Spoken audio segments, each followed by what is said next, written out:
everybody. It's great to be here. Just get my timer on. Yes.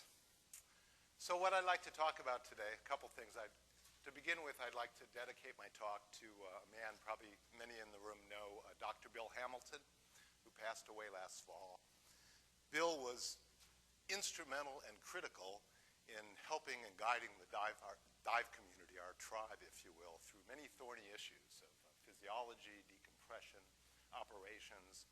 And he had a really fine sense of balance between the need for progress and pushing forward, and on the other hand, the need for conservatism and safety.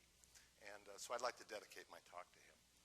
My original assignment was to do two things, a history of rebreathers, and then of course lessons from Rebreather Forum 2.0. So in a way, I've been relegated to the ghosts of Tech Christmas past, which a role I'll accept. And so what I'd like to do today is discuss a little how we got here, talk a little about where we are, and then identify the issues and kind of frame some of the issues that, at least in my perspective and others that I've talked to, need to be addressed moving forward. And I didn't do this alone just out of my head, but I've probably done, 24 interviews with people in the last couple of months. Some of those find their way into the Diver magazine in your package. The cover story on the future rebreathers, are they the future of diving? And I've used some of that material in this talk as well. So, and I have a couple caveats. I'm just, as Drew said, just getting back into diving after about a 15-year hiatus. I just lost my CCR virginity, and Paul Haynes is to blame. He's somewhere in the audience here. And I have not kept up with diving politics. So if I step on anyone's toes or make a big faux pas, I hope you'll come up afterward. You'll laugh at the time and come up afterward and please educate me. So I'd like to start with a quote by one of our great explorers, Sheck Exley. We can see what's on the dark side of the moon or what's on Mars, but you can't see what's in the back of a cave unless you go there. And it seems to me that really that our genetic disposition to explore is really the driving force behind what we're doing. We wouldn't be here without that impulse. And even, not just explorers, but I think even recreational open water divers going off on the reef, they get to touch that sense of the wonder and weirdness of the wilderness around us vicariously, and that is a driving force for them. And it's certainly been a driving force in diving. If we go back to the 80s, there was really a drive to push beyond the existing technology, which at the time was primarily air diving, air scuba, etc. People like Sheck Exley and others were really taking it out beyond the technology and starting to use new technologies. This is a picture of Sheck and Jim Bowden. Those 4 fingers, this is a dive. Sheck just completed a 400-foot air dive, obviously beyond the limits of air technology. And I think at the time, really, the poster child for what was happening was the Wakulla Springs project, gotten together by Bill Stone and his team. And that really captured the imagination, I think, of many people around at the time. And so many firsts out of that, the habitats, the DPVs, the mixed gas, the underwater habitats. And at that time, though the focus was open circuit scuba, rebreathers were there. This is, of course, Bill and his 24 hours underwater with Fred, the fail-safe rebreather for exploration diver. And Bill wasn't alone. Olivia Eastler in Europe was using semi-closed systems to push the caves there. People like Stuart Clough and Rob Palmer were using rebreathers to explore the Bahamas and other cave systems. But really the focus, and they weren't even the first then. Prior to that, in the 60s, of course, we had the emergence of mixed gas rebreathers with Alan Krasberg, I think in 1962. And then later in 1969, the rebreather that captured a lot of imagination was the Electrolung, by Walter Stark, who invented it, a $2,500 rebreather, which was pulled off the market within a year or two after Beckman Instruments bought them because of fatalities. But that really created a mini boom in CCR technology in the 70s with the biomarine units, the GE, Shadow Pack, built by Tracy Robinette, the Westinghouse, etc. It was interesting because the commercial diving contractors at the time looked at this technology and did some experiment with it, but they really rejected it because it was too unreliable at the time and it just really didn't fit their modality of diving. So I see that first wave as really an inflection point in the technology. And I think the beginning of tech diving, the late 80s with the Wakulla project and all, was a second inflection point, if you will. And, you know, kind of characterized by the Swiss Lunar Mark I, which was really a concept rebreather, if you will. So, but really the focus at the time was about mixed technology, mixed gas. And most of this was being developed in the cave community. The rec community, of course, were doing deep dives and pushing, but they were pushing really air limits. These are pictures from the Andrea Doria, some pictures by a friend, Gary Gentile. There's Tom Packwood with the Bella the Doria, and inside first class, you know, the hole looking for first class China. But these dives are really being done on air and not even using O2 for decompression. So I got involved in this. I was out at Stanford grad school and was diving out in Monterey, and I got involved with a group doing bioessays. It was kind of a voluntary science group doing bioessays off the deep sea mounts off Point Sur. Here's from the coast here. Very beautiful area, great diving, cold water certainly. And we were diving at a mothership, and we do dive off of Zodiac. And we were doing dives in the 160-foot to 200-foot range. These were air dives, no O2 for decompression. We were using Navy tables. They didn't want to use computers. And I was a budding writer at the time, and I was so excited by this. And I thought, God, I got to write about this. And I took my story to pretty much every magazine out there, and no one would would publish it. No one wanted to even touch it because it said, you know, you shouldn't be doing this stuff. It's, you know, it's dangerous. It's outside the realm of recreational diving. And I eventually got Ken Loyce at Discover Diving to publish the story, but it was all full of disclaimers and warnings. Don't do this at home. This is not for sport divers, strictly off limits. And I think what I found this really intrigued me, of course, to not be able to publish something. And so it got me doing more research. And what it seemed like at the time, there were all these little pockets of groups doing this kind of diving, pushing the limits, but no one was talking about it, you know, for fear that, you know, the innocents would be led to slaughter, if you will. The dive media wouldn't talk about it, little communications between groups, and even groups that were doing this seriously, like the cave community, there was really no guidelines other than, you know, don't dive deep, or don't dive deep on air, but there were no guidelines of what you should do. So within a year, I launched AquaCorps, and primarily because the reason I was just fascinated with this stuff, and I figured there were other people out there who wanted to know about it too, and that we really needed to be talking about this. So this was in January 1990. I actually remember Al Hornsby and some others from PADI coming up to our booth, and we had a big story on decompression diving and all, and it was a little upsetting because the industry wasn't used to talking about this. Our first article by Bill Hamilton, we called it high-tech diving. Didn't know what to call it back then. We knew it wasn't recreational diving. This is Wings Stocks, diver from California on the Doria. We knew it wasn't recreational diving, but what was it? So at AquaCorps, we started calling it technical diving, kind of analogous to technical climbing, if you will. And to distinguish it from recreational diving, it seemed important to keep the two separate. And at the time I said, you know, the way I thought about it was that self-contained diving was in the midst of a technological revolution that was really changing the way we looked at diving, much like the PC revolution. PCs was changing the world of computing. And really this is a basic paradigm that technologies, you know, limited once to government and then industry, were becoming available to consumers. And I think this is a fundamental paradigm of technology. You know, when new technologies form often, at least in the past, it was only the government could afford them. The first computers, I think IBM had estimated there was a market for 4 of them worldwide, you know, and they were very expensive and filled big rooms. So that's what we saw happening in diving. And really, we called it the technical diving revolution, but really what it was about was mixed technology. And in terms of rebreathers, of course, that's a necessary but not sufficient condition for rebreathers to go forward. And the concept behind mix was really simple. You know, you improve diver safety and performance by optimizing breathing gas for planned exposure. And that meant maximizing oxygen, you know, subject to physiological constraints, and then choosing the right diluent. And so this was really a necessary step in the evolution of rebreathers. And I think it was powerful because it wasn't just a matter of a new technology, but it was really a new world view. You know, up till then, the recreational world was kind of the king of sport diving, if you will. If you were a recreational instructor, that was kind of the top of the heap, et cetera, et cetera. And now this new technology was coming in and just turning that on its end. So initially, there was a lot of pushback.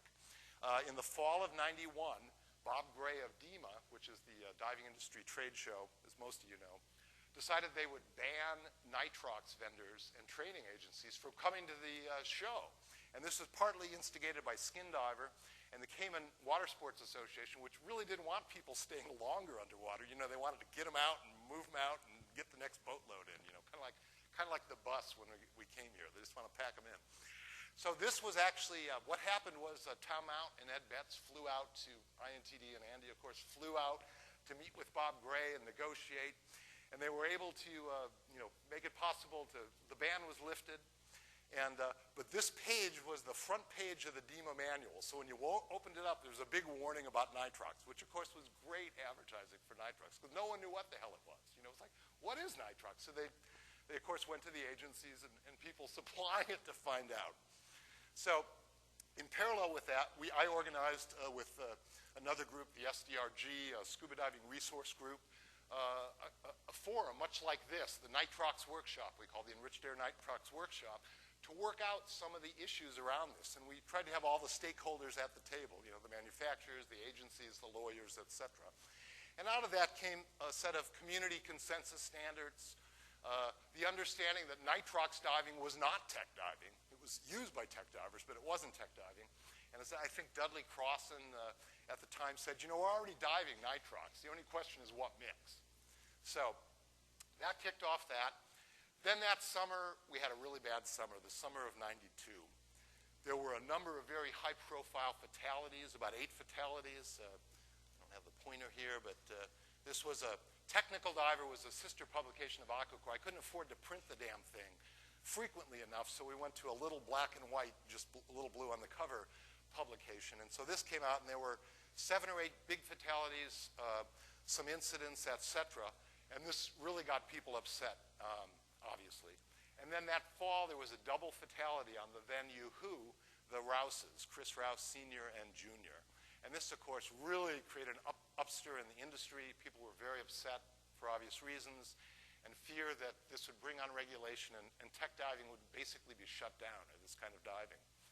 Skin Diver went on a campaign, you know, get back in the closet and give responsible divers the opportunity to close the door on deep diving. Bill Gleason, the editor at the time. And you can see the lack of knowledge, his editorial, deep diving, the nitrox perspective. You know, people didn't know what it was, but they knew they didn't want to have anything to do with it. It should go back in the closet. Of course, it was really too late to put the genie back in the closet. That year in '93, we organized the first tech conference to really bring together all the people interested in this. We had the sport diving community, the military community, the commercial diving community. These are the people, of course, using this technology, to come together and kind of hash out how we are going to go forward and how we're going to deal with the fatalities and everything. And out of that, after a while, came basically a set of standards. We took, working with Captain Billy Dean, who probably some of you know, in Key West Diver, one of the first tech diving centers. We expanded upon Sheck Exley's basic cave diving, a blueprint for survival, and created a set of best practices, if you will. Analyze your gas. Put a label on it. At the time, this was a big source of fatalities. People didn't do that. They switched to the wrong mix, et cetera. And all of this really came out of accident analysis. Sheck had based his book on that.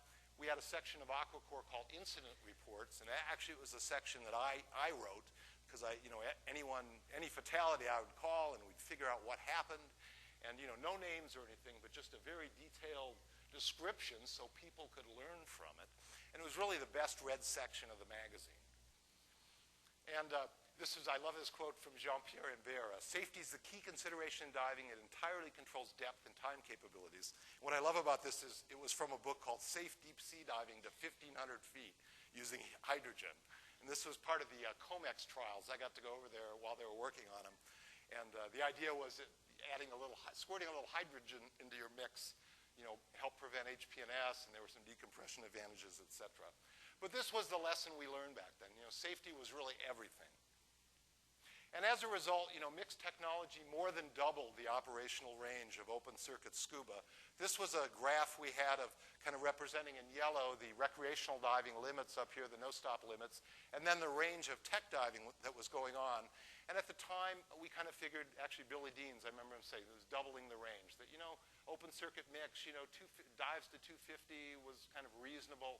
You could dive to 250 with a relative degree of safety. And so it really had doubled our mix, doubled our range. And at the same time, it really fueled this mix infrastructure on the retail side, which was really needed to go forward. This was Key West Diver at the time. Billy had a pretty complete mix station. This is my dive store right now, not mine, but the one I go to, any water sports in San Jose, and you can see the little panel here. You want argon, oxygen, helium. It's just a normal part of the infrastructure now, and that was really needed. So by 1995, basically PADI, BSAC, and others kind of came into the market with their own Nitrox programs. And it was really sort of the death of air technology, single mix technology at that point. Now, during all these years, there was tremendous interest in rebreathers, generated by Bill Stone and others. And at the time, it just seemed like this was the ultimate, greatly extended bottom times, roughly independent of depth, at least as far as gas, optimal decompression plus other advantages, and certainly the cool factor. What was it the other night at the Poseidon thing? You want one. We all did at the time. And we started writing about rebreathers early. From June 1990, second issue of AquaCorps, we started talking about rebreathers and writing about them. And then at our tech conference, similarly, people started bringing technology there. Picture of Peter Reedy and Stuart Clough, Rob Palmer, the people from Russ Orlowski from Draeger. And there's just tremendous interest in it. You couldn't get one. You could see them at shows and things, but a lot of interest at the time. And then in 1993, January 1993, we devoted a whole issue to AquaCorps, the C2 issue. Probably some of you may still have it. And we featured, of course, the interview was with Bill Stone, the Stoned interview, and others. And we tried to do history and just everything that was known at the time about rebreathers in one issue. And it was really clear there were many myths and misconceptions at that time. So I teamed up with a guy, Tracy Robinette, who had built rebreathers in the 70s. The Shadow Pack was one of his. He was one of the first guys to do the bailout valve, to clear up the myths associated with it. And we had two really special guests, Dr. Ed Thalman, who was the Navy's life support system guy, and Alan Krasberg, who is in some ways the father of mixed gas rebreathers. They were there. We had 90 attendees, 5 rebreather manufacturers. The training agencies were there, PADI, BSAC, INTD, et cetera. Andy, government agencies. So it was very exciting. This was the T-shirt, of course, the mystical order of rebreathers, because they were a mystery at the time, and everyone wanted to know more. And here's Ed Thalman talking. We did it in Key West, Florida. You can see some of the people, Rich Pyle here on the upper right. The pointer's not working, and this mouse is not doing too well, so you just have to bear with me. Amos Nacombe down in the lower right, J.R. Hott, et cetera. Picture on the left is the AquaCorps offices there. And one of the great treats is there's a combat swimmer school in Key West, so we all got to go over to the combat swimmer school. This was training people on combat sets, O2 rebreathers, but it was quite exciting. And what we learned from that was, there was definitely a market, but you couldn't buy one. I remember Marty Snyderman, photographer, standing up, waving his checkbook, saying, I will write a check right now to any manufacturer that will sell me a rebreather. And none of them would at the time. It's pretty clear the military was the only successful user group community at the time, and they were successful because of their strict discipline and support. Training requirements were significant. The armies were spending lots, $250,000 to educate their divers. And semi-closed was thought to be that was going to come first because they're simpler, lower cost, et cetera. Here's the ever-prescient Carl Shreves was there. When Rebreather Technology is ready for the mainstream, PADI will be there to offer training. So in fact, Carl and I were just trying to think how many people had been to all the Rebreather forums, and he was certainly one of them. So from there, we continued getting it out there. At the tech conference, we had rebreathers, again, Peter Reedy, Stuart Clough, people from Carleton, Mr. Rich Pyle, the fish nerd. And these were all try dives, not buy dives. Everyone was in the pool at the conferences, but you couldn't buy buy units. Almost. Everyone was promising, well, soon, you know. But it didn't quite materialize at that point. So that was really an inflection point. I think the next inflection point then was shortly after that, 1995, 96, Draeger had just come out with their Atlantis. The Pheno in Japan was going. So we organized, basically, you know, so it seemed like, interestingly, even though we had a booming tech community, that rebreathers were going to become recreational before they became technical. So, you know, we're going to go with that. And we organized Rebreather. I organized Rebreather Forum 2.0. PADI was one of the sponsors and agreed to publish the proceedings. Rusker and Lesser, lawyers, Orchitron, others. We had about 100 attendees, 17 rebreather manufacturers, and we did it in Redondo Beach, California. And at the time, the install base of rebreathers, we calculated, between the US and British Navies, who were the biggest users, they had 240 mixed gas sets in service out of an inventory of about 600, extensive support infrastructure. On the sport diver side, you know, there were maybe 25 to 50 units out there, but mostly they were with manufacturers and small groups like Bill Stone's. You know, Christian Schultz from Draeger said there were about 850 Atlantises. About 3,000 Phenos had been sold in Japan, minimal support infrastructures.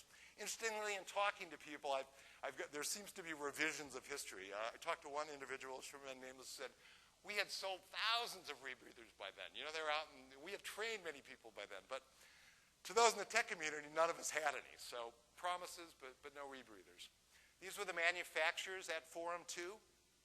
And I think this is right. I kind of looked at who's there today. Certainly AP Diving, AP Valves, Poseidon from Cislunar, Halcyon, and I think, well, Divex too, but in the sport market, I'm saying, who are still here in the sport market. So, and the others either, you know, just didn't get into it or drifted away. And the conclusions of the forum were that there was universal interest. Unlike Nitrox, there was no opposition. No one was worried about this. Primarily because we couldn't have any. There were none there, so there's nothing to worry about then. It was obvious that closed circuit was much more complex than open circuit with insidious risks. And basically, the sport diving community had no experience, no training or non-military training experience. There was no infrastructure. There was no retail support. However, there was no unusual product liability issues. I mean, basically, we were starting from scratch. And that's really when things started to take off. It was agreed that third-party testing was critical, the need for CO2 sensing, full face masks or retaining straps. These are in red because I want to come back to this point. And operational support, buddy system, dive supervisors. You know, again, we were listening to the community that had been using these. And this is what they're saying, to increase diver safety. Need for checklists, support documentation. And everyone agreed that developing the market would take time. This same year, actually, AquaCorps, my magazine, went under. We went hypoxic and drowned, unfortunately. And so it was a sad year for me. But and after this, shortly after this, I went to sleep, got out of diving, as Drew had referred to. So, and Billy Dean's comment at the time, you know, the challenge, who had worked some with rebreathers with Kevin Gurr, challenge is going to be bringing the technology to market without killing too many divers in the process. This was a concern. So, flash forward to now. There are 10,000, 15,000, some larger number of units. They're CE certified, many of them, many new manufacturers. We've greatly extended the underwater envelope. And limited market for semi-closed circuit, at least until now. The Draeger units obviously didn't really take off. The Pheno went out of business. Grand Blue, the company, went out of business, etc. In talking to manufacturers as part of my interviews for this, it was very exciting. I mean, everybody's excited about the technology, and it just seems that everybody has their own special sauce and different looks at problems. It's a little like the 7 blind men and the elephant. Everyone's looking at different pieces. Digital controllers are obviously a core of the new technology, integrated computation, HUDs, vibrating audio alarms, the temp stick, BOVs, independent electronics, water resistance, electronics-free loops. I mean, everybody's, you know, looking at different parts of the elephant, if you will. So it's a very exciting time. And really an evolving market. Back then, there were recreational divers, pretty clear line, recreational divers and technical divers. There really wasn't much in between at all. But I think that's evolving. You know, there's a quote from Martin Parker from Ambient. You know, for enthusiastic sport divers, rebreathers aren't the future, they're the present, and they have been for more than a decade. So we've seen this shift in the market from 1995, I think this is from the Polytapson Lusitania Expedition, and then a typical dive boat now. These are photos from my friend Lee Bishop. And really what's happening is that there's this mid-market now. You still have recreational open tourist divers, if you will. You have the hardcore explorer types. But there's this big market in between, probably tech divers, but or call them that, experienced divers, sport divers, tech rec divers. Mike Fowler said, you know, sport divers as distinct from technical and open water are our biggest market. And so I think the market has really evolved. And it's kind of what Mark Caney has been talking about. If you've heard some of his talks, the technology has evolved, the training has evolved, and the support infrastructure has evolved. And I believe this has taken us to a new inflection point, which is today. And again, I've kind of picked a rebreather. Again, no offense to anyone, I've kind of picked a rebreather to characterize some of this, and I think the Mark 6 is a very interesting machine. I'll talk about that. And of course, PADI getting into the market with recreational diving. This is very innovative, if you will. I love this quote from Kevin Jurgensen Marine, the Hammerhead. You know, Rebreather Forum 2.0, we were in the American telegraph and telephone stage. Now we're in the Motorola Nokia handset stage, and Stone's trying to build an iPhone. And really, this is what's going on in technology today. I plagiarized this from the consumerization of IT. IT departments are plagued with the fact that really consumers are driving the technology. Execs and workers are coming with their iPhones and their iPads, and they're forcing the IT people to change what they do to meet the demand of the market. And I think that's what's happening, that really consumers are starting to drive the enterprise and government markets. We have people here representing the military, and they're looking to sport divers now to help, and sport diving manufacturers to help drive the market. Call it the tech revolution. To my dear friends at PADI, I would say call it the rec revolution. Because really what it is, and what company better to bring, you know, this technology to rebreathers to the consumer than PADI, who has really the biggest market reach, et cetera. So I think this is a very interesting development, and it's really based around, of course, the Type R or next generation rebreathers. I'm sure Mark's going to be talking about that, or has before, and will be at this conference. Carl Schreves referred to as kind of the windows of CCR. And then a limited use case, no stop diving, 40 meter, et cetera. And of course, PADI does have a tech program as well, but I think the really innovative and revolutionary thing is the rec side. And there's a lot of different feeling in the community, surprise, surprise, about this development, you know. Joe DeTroy, you know, if you're too old if you think rebreathers won't work for recreational divers. Do people legitimately concerned that bringing this technology to consumers, you know, could hurt people if they aren't prepared for it? Comments from Kevin Jurgensen and, of course, Jared Jablonski from GUE, who is not does not think this is a good way to go. I think really the elephant in the loop, if you will, pardon the puns, are fatalities. Andrew Falk's going to be doing a great talk. I had an opportunity to see it in Oz last year. But between 1998 and 2010, approximately there were 181 recorded fatalities on rebreathers. If you look since then, there have probably been another 20 plus. So 200 plus divers have died. Not just new divers, but as we've all talked about today, and others, you know, very experienced divers. And this is a source of great concern. If you try to put that into perspective, if you look at US and Europe and Australia, number of overall scuba fatalities over the same period, it's maybe about 1,300 to 1,400, about 120 a year. So if you just looked at it very simplistically as a percentage, 15% of the fatalities have been related to rebreathers. And yet we know the number of rebreathers compared to the number of open circuit sets, big difference. So this is, again, cause of concern. The problem is, of course, we don't know the denominator. I think we've gotten a little further today with the excellent presentation from the training agencies who got together, which is really a wonderful thing. We should all get together to help grow the pie. To try to get a handle on, you know, what kind of incident rates these are. But probably, and I think Andrew's going to talk about this tomorrow, you know, the risk could be as high as an order of magnitude or more higher than open circuit scuba. And yet I think there's probably really sound arguments that CCR may be actually safer for some subset of users, provided they do all the right stuff, certainly in terms of gas duration. If you get tang effect, I think Martin just emailed me some information talking about a diver who had been trapped and spent 90 minutes getting untangled. And if they were at depth, deep depth, 80 meters, I think, 60 meters. So if they're on open circuit, that would have been it, but they weren't. Everybody agrees, though, that really the problem has been diver error, if you will, human error. And these are a variety of causes: checklists, complacency, lack of doing checklists, complacency, insufficient bailout, task loading, risky behaviors like solo diving, pushing past one's personal limits, extreme exposures, diving on it, with a broken sensor, et cetera, and also I think probably the CCR demographic, the older people, such as many of us are, who can afford the toys, are more maybe prone to having problems, health problems, heart attacks, et cetera. Need for diving discipline, very important. This one from some of this, people will recognize this from an AquaCorps spread.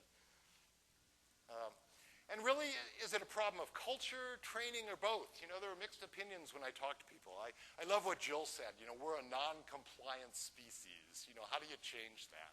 Really an issue. Bailout. People underestimate their bailout. This has been a great source of problems and all. Rebreathers enable divers to suddenly go far beyond their means. Back in the day, to do a 300-foot, well, even now, a 300-foot open circuit dive, lots of logistics. But, on a rebreather, you can just pop down and get into trouble. Again, training and experience, people over their head. And I like what Leon said. We have a broken safety culture as a result of compromise and complacency. And we're feeding that by telling people, what they want to hear. Rebreathers are for everybody. Which they may be at some point, but it's clear they're not for everybody now. Diving is not for everybody now, for God's sakes. And, I think the concern is, as Jill eloquently said, if we don't find a way to control the situation, we're liable to wind up with a minefield of dead divers and more lawsuits, and it's only going to be a matter of time that our diving activities could get curtailed. So I think it's a serious problem. So, and it strikes me, just coming into it again, the Rip Van Winkle thing, it's been 15 years, really, and the tech diving community really hasn't been able to, it seems, from the numbers, improve, even though some subset is improving, but really get those numbers down. It's hard to say because there's not a lot of data. So it's concerning with the recreational community how much better they will fare if the tech diving community is having problems with this. I think the fact that rebreathers are pricey right now is a blessing to all of us. If they were $2,500 for a rebreather, there'd be a lot of sets out there and likely a lot of dead divers, which, bad thing, not fun. So, one of the problems we have is a broken or non-existent reporting system. How do you improve diver safety if no one will tell you what caused the fatalities? I think this is a really serious issue. There's lack of data about what happened. Part of this is fear of litigation, discovery costs, all this, commercial interests, broken community trust, a lack of non-fatality reporting. We look at incidents, but have the agencies kept track of all the non-fatality incidents? And we have a database of this. And then this divisive gotcha internet culture that we have right now. So many people said, John, I don't even want to post anything, because if you admit to a mistake, people will just jump on you and eat you for lunch, which is really not good. So right now there are a number of people here, maybe all of you in the room, who are really working and concerned and looking at this. Andrew Falk, Gareth Locke, Ruth Partridge, Rich Pyle, Greg Stanton, well, he's not here, Dick Van. And so I hope in the course of this weekend this is really addressed and looked at. And I think it needs to be a community resource, not just accident data and better analysis for manufacturers and researchers, though that's good. We need it as divers, as a tribe, as a community, so we can all learn from it. I think that's really important. Gareth had defined it as just culture. It's more than just reporting, but really a set of beliefs and duties expected on all levels, from divers to organizations, that we acknowledge we all make mistakes and lock the keys in the car, and that's going to happen and continue to happen. And we need to work to prevent that. That people take a proactive role in continued diver safety, including reporting incidents, and that that everyone knows they'll be treated fairly and consistently, because we all make mistakes. Very important. So, and I also see kind of a need for some sort of maybe industry-backed FAA, Federal Aviation Administration style accident investigation team, so we can get the data of what happened. I mean, many people said, what happened to West Skiles? No one knows. I wish we knew exactly, but we don't. Oh, yeah. So I think this could be a good thing, but very difficult. Lots of difficult politics and issues. Ask Greg Stanton, his team Life Support, I can't remember the name now, Life Support Analysis. Somebody help me. Paul, are you in the room? What's the name of the group? Yeah, thank you guys. My guys over here. So, you know, very difficult thing, but it seems like it would be great if we had something like that to really find out what is going on. I think the other area for improvement is looking at engineering. Automation, I think the whole concept of Type R and Type T, which Mark Caney helped develop, is really brilliant and a step forward. Certainly improved oxygen sensing and CO2 sensing, you know, the dark matter of CCR diving, as Kevin calls it. And, you know, really, if you think about it, all these things, well, outside of automation, but the other two is just knowing what you're breathing, which we have gotten used to with open circuit scuba, and we need to get to a place where that's possible. I talked to Joel Silverstein. I loved it. He said, you know, compare it to a car. You don't get in your car and have to reach around and see if the fuel line's connected, you know, and are the brakes on. And then you have to interpret, you know, flashes and beeps and dots to see what's going wrong. You don't have to do that with a car, which is, after all, an automated machine. You turn on the computer and you signal the computer and it drives the car, etc. I like this from Mike Fowler, too. Electronics are less likely to fail than our fallible brains. That's why technology needs to be electronic and foolproof, like aircraft, etc. The problem has never been the machine itself. And if you think about it, you know, we're flying, we're diving, we're driving, and all these things, and doing many things that require automation. There are, of course, some groups. This is George, I always mispronounce his name, Andrew George Titus. And his group, you know, and this is the kind of do-it-yourself manual. I don't want no sneaking solenoid in my rebreather, you know, I'll do it myself. Don't want no dive computer. And it's very cool, you know, it's like people who build home computers, I think. But I don't see this as a way to the future, you know, but it's valid and important, but I don't see it as the way things are headed. However, I think the automating out diver air is the way. The real frontier is automating these devices from their current test pilot stage. We're certainly in a test pilot stage still, it seems, in some degree, to enable divers to go back to what's really at stake here, enabling divers to have fun being in an alien environment. So I see the future as automation, and the iPhone, everything is moving that way. The active sensor validation work that Bill and Rich Pyle and others at Poseidon are doing, I think has been really important. It's interesting in talking to people because everyone will agree sensors are the weak link, really a problem, but you know, they're improving, et cetera, et cetera. But then when I've asked them about Bill's technology, they're varying opinions. But this seems really key to know what you're breathing. Doctor of big data here, Mr. Fishner. Rich I have some long discussions of all the data they're able to deal with on their systems and really look at what's happening. The other thing, obviously, is CO2. This has been known for some time. You know, we have some new technologies. The temp stick, very valid. I know Martin has had good success with this on the ambient pressure machine. You know, is really helpful. Kevin Gurr, who's going to be, and both these guys are going to be speaking. Kevin Gurr is speaking in a couple days on CO2 sensing. Very important in looking at how we do this. But what I found in talking to people, lots of people are pushing their scrubbers regularly because you say, well, you know, the water's a little warmer, et cetera. And I think people have mentioned the false reliance on data. You know, my temp stick says I'm good. Now the manufacturer doesn't say this represents a scrubber. You shouldn't learn this in your class because it's not true. But people are putting a false reliance. One of the things I've heard people say is it would be great, rather than let people just kind of experiment on their own, to have more test data. I think the tests are done at 4 degrees at, I forget the meters. Someone help me. Where are scrubbers are normally tested at 4 degrees C and 40, okay. But you know, even just test data over a range of temperature and stuff would give people a little more information than what they're doing now, which is just doing it. So I think that's an area. Another area for improvement is training, the good mostly, the bad, the ugly. I think in talking to people, everyone agrees more consistency is needed.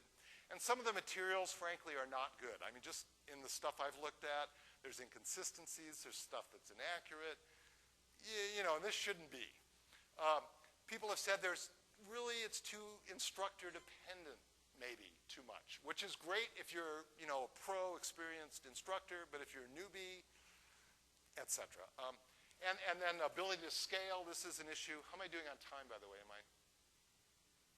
Everyone know a run time? Okay, oh, good. Okay, great. Then I'm good. And then Tough Love, RISA, the newly formed RISA and the training agencies. This is, of course, the Rebreather Education Safety Association.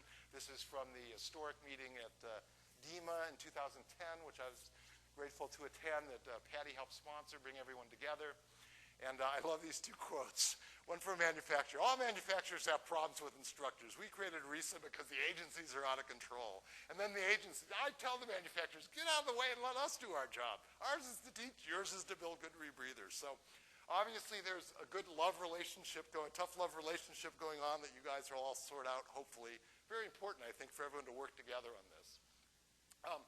Interesting, I asked people about the PADI program. You know, what's, again, what people think, and I think in general people think this will really not only expand the market but help raise the bar on training. These are some comments from people. You know, PADI has specific standards for high quality learning materials. So does the Rebreather, the other group, the Rebreather, RAID, I can't think of the acronym right now, but that group. And it will force other agencies to follow suit. You know, PADI's entry will help create consistency that's been lacking. And even if you get a weak instructor, you're liable to get a good course, which is a good thing. And then a comment from Steve Lewis. I don't know if you guys paid him to say this, but he said it anyway, that he had just looked through the Tech 40 manual, and he was really impressed, you know, just with warnings and just the quality of the content. So I think, in general, people feel this is a good thing, the entry into the market. Future of sport diving.